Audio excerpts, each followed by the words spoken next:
Good afternoon, everyone. Today we will be reading chapter 25 in our book, Wish. The next day at Bible school, we made bottle cap magnets with the 10 Commandments on them. Then we played some game where we had to wrap ourselves in strips of crepe paper like Joseph's coat of many colors and race around an obstacle course. I guess Miss Rhonda didn't remember how Howard and his up-down walk when she thought about that game. He came in last and ripped his coat on many colors, but he didn't seem to care. At lunchtime, we sat in the shade and took out our lunch boxes. Howard was helping Miss Rhonda gather up all the crepe paper strips, so I plopped myself right down next to Audrey. "Hey," I said.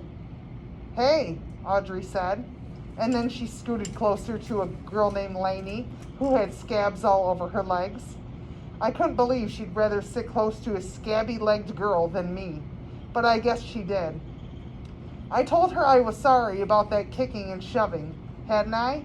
I didn't know what else I could do to make friends with her. I opened my new lunchbox and took out the things that Bertha had packed for me. A bagel with peanut butter, strawberries in a margarine tub, some cookies she made that were kind of burnt on the bottom. Then I took out the note that I had written the night before, the one that said, "I love you very much, Mama." I opened it and held it out in front of me. Then I cleared my throat so maybe Audrey would look my way and see that paper, but she was busy stirring her yogurt. So I tossed the paper on the grass almost in front of her. "You dropped your trash," she said. "What?" "That's your trash," she pointed to the paper. "You mean that note?" She shrugged. "Whatever." "It's from my mama," I said, rolling my eyes. "She's all the time doing that." I nudged the paper a little closer to her, so maybe she would read it.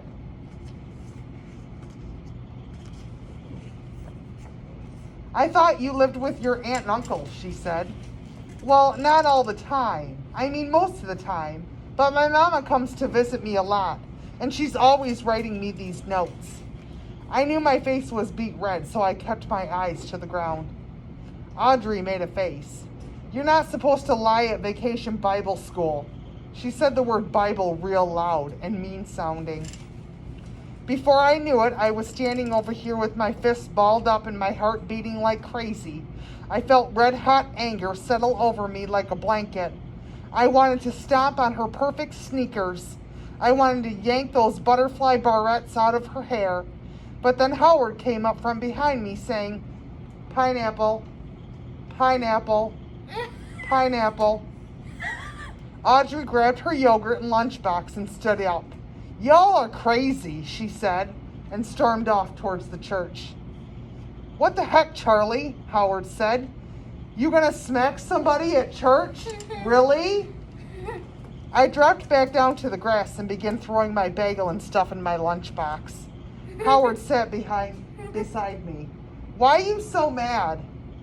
"She said I lied." "Well, did you?" "Well, no. I snatched that stupid note up and tossed it into my lunchbox." He looked me over at the top of his glasses the way some old grown-up would do. "Then no reason to get mad." He peered into my lunchbox. "Hey, are you going to eat that bagel?" It took me a while to simmer down, but I finally did. Still, I sure wasn't in the mood to memorize Bible verses. When it was almost time to go home, Mrs. Rhonda told us to go inside and help set up the chairs for Sunday school. As Howard made his way towards the church, T.J. Rainey followed behind him, walking in an up-down way like Howard. He looked around to make sure everybody was watching, a big old grin on his face, like he was the funniest person in the universe. Suddenly, Howard turned around, but TJ didn't even stop. He just kept walking up towards Howard. Up, down, up, down, up, down. And then I couldn't believe my eyes. Howard just turned back around and went on his way like nothing even happened. Well, I can tell you for sure there weren't enough pineapples in the world to keep me from running straight at TJ, full steam ahead. I kept my arms stiff in front of me and bam! I shoved him so hard his head snapped back and he crashed face first right into the dirt. I confess I was more than a little surprised when he got right back up and shoved me back, knocking me to the ground. I scrambled to my feet and was ready to haul off and bust him one when Miss Rhonda stepped between me and TJ with our fists jammed into her waist and a look of pure horror on her face. "Stop it right now," she hollered. "This is not Bible school behavior." So that's how I ended up sitting in the church pew with TJ Rainey, listening to Miss Rhonda talk about forgiveness and kindness and goodness and grace and all that stuff. It seemed to me like Audrey Mitchell ought to be sitting here in her perfect sneakers while Miss Rhonda quoted some stuff about doing unto others. Every once in a while, TJ shot me a glare and I shot one right back at him.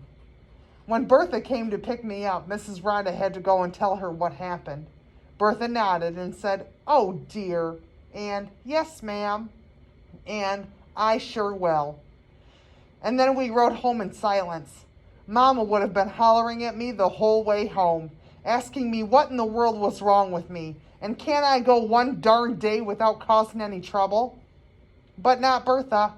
She reached over and patted my knee and said, "You are a good friend to Howard, Charlie." When we got home, me and Wishbone went out in front and sat in the shade in the dogwood tree. The air was still and hot, the red dirt yard dry and dusty.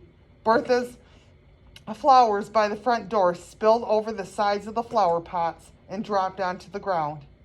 The sprinklers sputtered in circles out into the garden, leaving glistening drops of water dripping off the okra and settling into little pools inside the yellow flowers of the cucumber plants. When I'd first gotten to Colby, most of the garden had been just rows of tiny green plants poking out of the ground.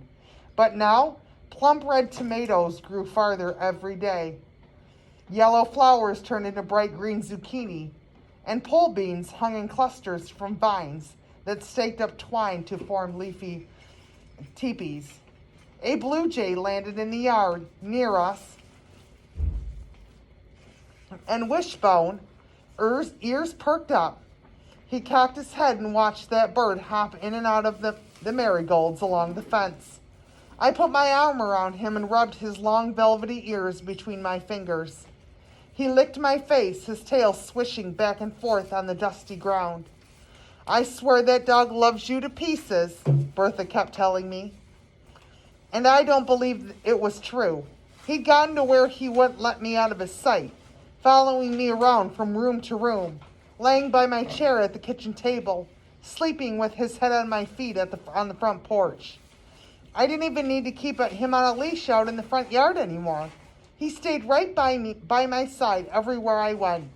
He might trot over to sniff a shrub or snap at the bumblebees by the clover, but he always glanced back to make sure I was still there. And every time he did that, I loved him even more. After a while, Bertha came outside and brought us saltine crackers with peanut butter. She let Wishbone eat one right off of her hand and didn't even care when he slobbered on her. Then, out of the clear blue sky, she said, "Charlie, I really admire you for sticking up for Howard like you did today." Admired me? Well, that was a first. I was pretty sure nobody on earth had ever admired me before. "You do?" I said. She nodded. "I do." And so we sat there in the shade in the dogwood while the sun beat down on the dirt yard.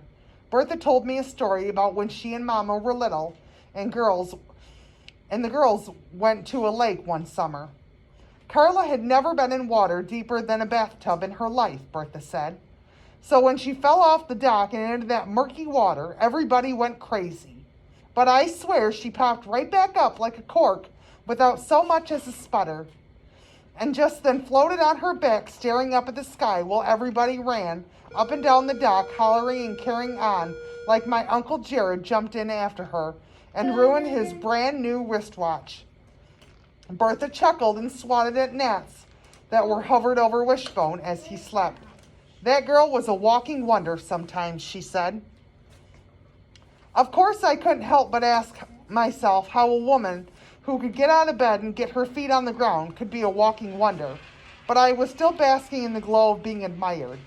So for once, I kept quiet and didn't mess things up. And one time, Bertha went on, she snipped at all of the buttons off my blouses. She cut the air with her fingers like scissors. Snip, snip, snip, right off onto the floor. Well, why'd she do that? Beats the heck out of me, she said.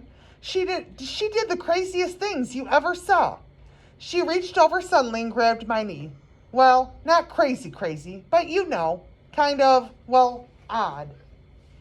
She let go of my knee and went back to swatting gnats away from Wishbone.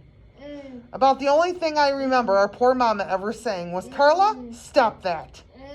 I nodded. I had the perfect picture in my mind of little Carla snipping those buttons. Snip, snip, snip. Before long, Gus's car came bouncing and squeaking up the gravel driveway. Hey, Butterbean, he called out the window. Then he got out, kissed Bertha on the cheek, patted Wishbone on the head, and told me I was a ray of sunshine at the end of a long, sorry day. That night in bed, I laid on top of the cool sheets with Wishbone's soft, warm body next to me. I thought about my broken family back in Rowley and wondered if they were thinking about me, a ray of sunshine at the end of a long, sorry day. Thanks for listening. Have a good night. Bye.